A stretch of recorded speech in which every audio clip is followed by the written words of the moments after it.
James had always loved hiking alone. The solitude, the whispering trees, the crisp air, these were his escapes from the chaos of city life. One autumn afternoon, he decided to explore a dense, lesser-known forest on the outskirts of town. He had heard strange rumors about it, whispers of people vanishing without a trace, of eerie sounds that called out names, but he dismissed them as local legends. He packed lightly, a flashlight, a map, and a bottle of water. He didn't plan on staying long. As the sun dipped below the horizon, James realized he had lost his way. His map was useless in the growing darkness, and his phone had no signal. The towering trees loomed over him, their branches clawing at the sky. The air had turned unnaturally cold, and an unsettling silence had settled over the forest. No insects, no rustling leaves, just silence. Then, he heard it. A voice, barely a whisper, calling his name. James froze, his breath hitching. The voice was distant, but distinct. It was soft, almost pleading. He spun around, shining his flashlight in every direction, but there was nothing. Just trees and shadows. He took a cautious step forward.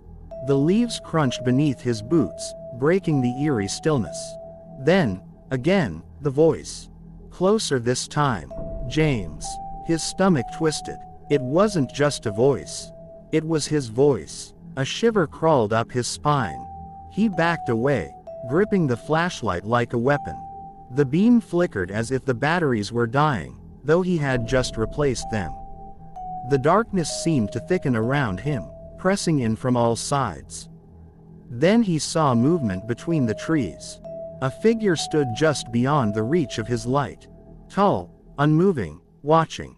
Its silhouette was wrong. Too thin, too elongated. The longer he stared, the more distorted it became. Limbs that twitched unnaturally, a head tilted at an impossible angle. James bolted. He ran blindly, dodging trees and stumbling over roots.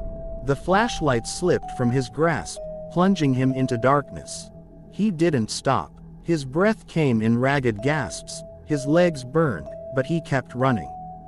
Then, silence. He stopped, chest heaving, ears straining for any sound. The forest was still, no footsteps behind him, no voices, just the oppressive quiet. For a moment, he thought he had escaped. But then he noticed something that made his stomach drop. The trees were the same. The broken branch he had passed earlier. The twisted roots. The same rock formation. He had been running in circles. A cold dread settled over him. He wasn't alone. A breath ghosted against his ear. James. His own voice, whispering from right behind him. He turned. Too slowly, as long, clawed fingers reached out from the darkness. And then, nothing. Days later, search teams found James's abandoned flashlight and backpack. His footprints led deep into the forest but stopped abruptly, as if he had vanished into thin air. His body was never found. But hikers still report hearing whispers in the trees. And sometimes, late at night, they hear a voice calling their name.